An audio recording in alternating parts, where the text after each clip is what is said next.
FIFA world cup 2026 তিনটা কান্ট্রিতে হবে এই বছর।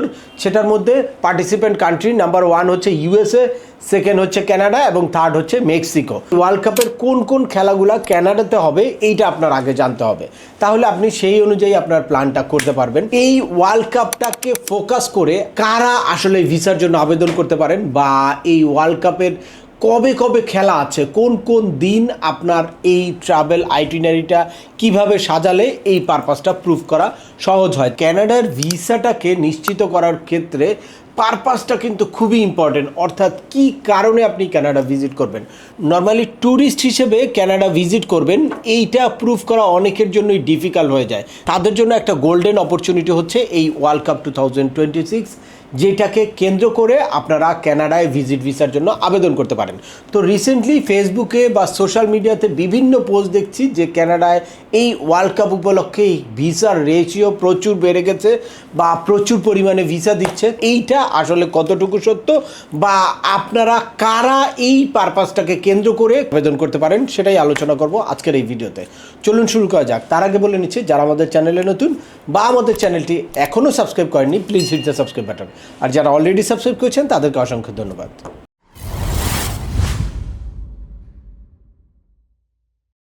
ওয়েলকাম ব্যাক, আপনাদের সাথে আছে আমি সিএম আমিনুল বাহার। আমাদের এই চ্যানেলে আসলে কানাডার ভিজিট ভিসা পাওয়ার জন্য কি কি ডকুমেন্ট দরকার, কি কি প্রস্তুতি দরকার, কিভাবে ব্যাংক ডকুমেন্ট সাজালে, কিভাবে ব্যাংক স্টেটমেন্ট সাজালে, বা কিভাবে অন্যান্য ডকুমেন্ট তৈরি করলে, কীরকম ট্রাভেল হিস্ট্রি তৈরি করলে আপনাদের কানাডার ভিসাটা নিশ্চিত হতে পারেন, বা কিভাবে আপনারা নিজে নিজে আবেদন করবেন, এই সংক্রান্ত step by step huge informative video আছে। আপনারা যারা যেই টপিক্সে ইন্টারেস্টেড, দয়া করে ওই রিলেটেড সকল ভিডিওগুলো দেখবেন। এরপর ছোটোখাটো প্রশ্ন থাকলে ভিডিওর নিচে কমেন্টস করবেন। আর তারপরেও একান্ত কোনো ব্যক্তিগত পরামর্শ বা আমাদের কোনো সার্ভিস নিতে চাইলে ডিসক্রিপশানে থাকা হোয়াটসঅ্যাপ নম্বরে অ্যাপয়েন্টমেন্ট বুক করে সরাসরি যোগাযোগ করতে পারেন। অ্যাট দ্য সেম টাইম আমাদেরকে ইমেইল করতে পারেন, বা আমাদের ওয়েবসাইট, ফেসবুক এবং ইউটিউব চ্যানেলগুলো ফলো করে সবসময় আমাদের সাথে যুক্ত থাকতে পারেন।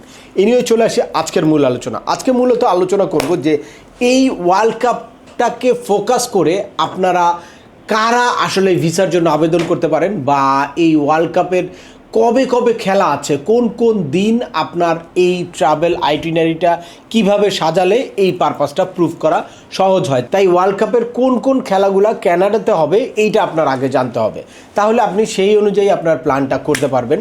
আপনারা জানেন যে ফিফা ওয়ার্ল্ড কাপ 2026 তিনটা কান্ট্রিতে হবে এই বছর। সেটার মধ্যে পার্টিসিপেন্ট কান্ট্রি নাম্বার 1 হচ্ছে ইউএসএ, সেকেন্ড হচ্ছে কানাডা এবং থার্ড হচ্ছে মেক্সিকো।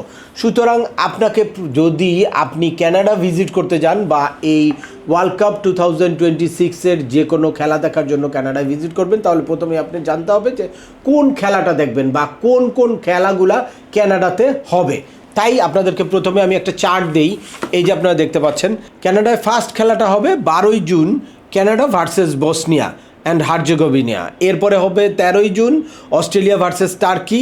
এরপর 18ই জুন আরেকটা খেলা অনুষ্ঠিত হবে, সেটা হচ্ছে কানাডা ভার্সেস কাতার।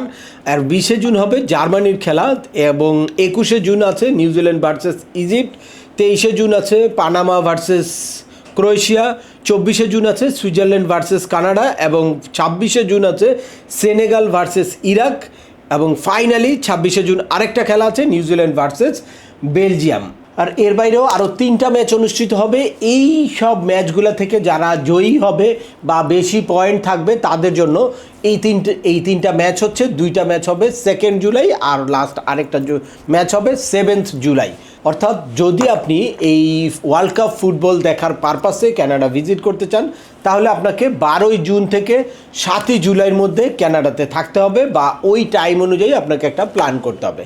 তো 12ই জুন যদি আপনি কানাডায় থাকতে হয়, তাহলে অবশ্যই তার আগে আপনার ভিসাটা নিতে হবে। তো ভিসা নেওয়ার জন্য এখন আপনাদের হাতে সময় আছে খুব বেশি না। এখন এপ্রিলের, আজকে 2 তারিখ, এপ্রিল, মে আর জুনের 12 তারিখ, মানে জুনে অল্প কিছু দিন, ধরেন আপনার এপ্রিল মে এই 2 মাস সময় আছে। তো তো এখন আপনাকে জানতে হবে যে এখন যদি আপনি কানাডার ভিসার জন্য আবেদন করেন তাহলে কতদিন দরকার আপনার কানাডার ভিসা পাওয়ার জন্য। এখন কানাডা 15 to 30 ডেইজের মধ্যেই এই ভিজিট ভিসাটা অ্যাপ্রুভ করছে অথবা রিজেক্ট করছে। দ্যাটস মিন আপনার হাতে খুব বেশি সময় নেই, আগামী 15 দিন 20 দিন বা 1 মাসের মধ্যে অবশ্যই আপনার কি করতে হবে, ভিসার জন্য আবেদন করতে হবে যদি আপনি এই ওয়ার্ল্ড কাপ 2026 দেখার পারপাসে কানাডা যেতে চান। এরপর আপনাকে বুঝতে হবে যে আপনি কি রাইট নাও এলিজিবল কি না ভিসার আবেদনের জন্য।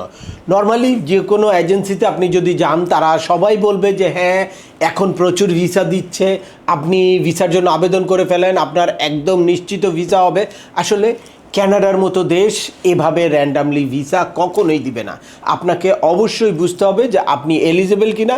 যদি আপনি এলিজিবল হন তাহলে আপনি ভিসার জন্য আবেদন করবেন, আদারওয়াইজ আপনি ভিসার জন্য আবেদন করবেন না। তাহলে আপনাকে কি করতে হবে, কিছু প্রিপারেশন নিতে হবে বা প্রস্তুতির ক্ষেত্রে কিছু সময় দিতে হবে।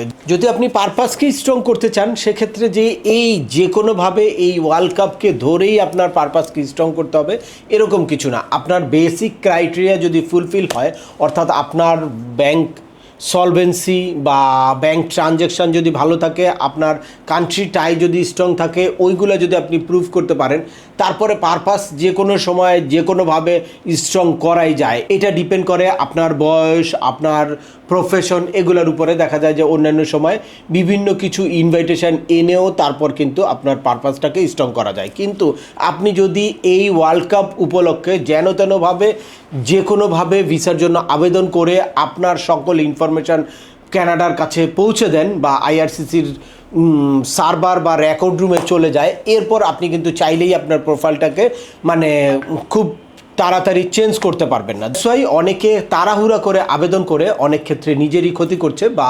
এজেন্সিগুলা প্রলোভন দেখিয়ে আপনাদেরকে দ্রুত আবেদন করে আপনার একটা বড় ধরনের ক্ষতি করে দিচ্ছে। এই জন্য আপনি আগে জেনে বুঝে যদি আপনি আসলেই এলিজিবল হন তাহলে আবেদন করবেন, আদারওয়াইজ আবেদন করার দরকার নেই। আপনি কিছু সময় প্রিপারেশন নিয়ে নিজেকে তৈরি করে দেন আপনি ভিসার জন্য আবেদন করবেন। কিছুতেই মনে করার কোনো কারণ নাই একদম র্যান্ডাম ভিসা দিচ্ছে। হ্যাঁ, আগের যে কোনো সময়ের তুলনায় ভিসার রেশিও যেরকম ছিল তার চেয়ে এখন একটু বেড়েছে, তবে অবশ্যই আপনার কান্ট্রিটাই, আপনার ব্যাংক ট্রানজ্যাকশান, আপনার রেগুলার ইনকাম, এগুলা কিন্তু অবশ্যই আপনাকে প্রুভ করতে হবে। আদারওয়াইজ শুধু পারপাস ক্লিয়ার করলে আপনাকে ভিসা দিবে না। তাই আবারও বলছি, আপনারা জেনে শুনে তারপর আপনারা যদি এলিজিবল হন, মিনিমাম এলিজিবিলিটি যদি থাকে তাহলে চান্স নেওয়া যায়। একদম যদি আপনারা এলিজিবল না হন, অর্থাৎ আপনাদের ব্যাংক ট্রানজ্যাকশান, আপনার ফাইন্যান্সিয়াল সলভেন্সি, আপনার কান্ট্রিটাই এগুলা স্ট্রং না হলে, স্পেশালি আপনার রেগুলার ইনকাম আছে, রেগুলার আপনি একটা হ্যান্ডসাম অ্যামাউন্ট ইনকাম করেন, এইটা যদি প্রুভ করতে না পারেন তাহলে আবেদন করার কোনো দরকার নেই। আদার্স জিনিসগুলা এইটা এজেন্সি টু এজেন্সি ভ্যারি করে। আপনাকে হয়তো সাপোর্ট দেওয়ার মাধ্যমে অনেক স্ট্যান্ডার্ড একটা ফাইল অনেকেই তৈরি করে দিতে পারে। আপনারা জেনে বুঝে অবশ্যই যাদের প্র্যাকটিক্যাল এক্সপিরিয়েন্স আছে এবং লিগেল নলেজ আছে, স্পেশালি কানাডার মতো উন্নত দেশের ক্ষেত্রে ট্যাক্স ফাইল কিন্তু অনেক ভালোভাবে দেখে, বা আপনার asset valuation, property, bank transaction একটার সাথে আরেকটার সমন্বয় আছে কিনা, সামঞ্জস্য আছে কিনা, এইগুলো দেখে শুনে তারপর কিন্তু আপনাকে ভিসা দেবে। তো আপনি সেইভাবে যদি প্রিপেয়ার হতে পারেন তাহলেই আপনি ভিসার জন্য আবেদন করবেন, আদারওয়াইজ কিন্তু ভিসার জন্য আবেদন করা এই মুহূর্তে আপনার জন্য যৌক্তিক হবে না। তো আজকের ভিডিওটি আর দীর্ঘায়িত করছি না। আশা করি এই ভিডিও থেকে আপনারা এই ওয়ার্ল্ড কাপ 2026 উপলক্ষে কবে আবেদন করবেন বা কারা আবেদন করবেন, কাদের জন্য এখন আবেদন করা আসলে জরুরি বা কাদের এখন আবেদন করা উচিত হবে না, এই ব্যাপারে ক্লিয়ার একটা ধারণা পেয়েছেন, বা ভিসার চান্সেস কার জন্য কতটুকু থাকবে সেটাও বুঝতে পেরেছেন। তারপরেও আপনাদের যদি এই সংক্রান্ত কোনো রকম কোনো প্রশ্ন থাকে অবশ্যই আমাকে কমেন্টস করে জানাবেন। আর ভিডিওটি ভালো লাগলে বা তথ্যবহুল মনে হলে লাইক দিয়ে আপনার বন্ধুদের মাঝে শেয়ার করে দিবেন যাদের এই ইনফরমেশনগুলো অত্যন্ত প্রয়োজন। আবার দেখা হবে নতুন কোনো গুরুত্বপূর্ণ টপিকস নিয়ে। সে পর্যন্ত সবাই ভালো থাকবেন, সুস্থ থাকবেন এবং আমাদের চ্যানেলের সাথেই থাকবেন। আল্লাহ হাফেজ।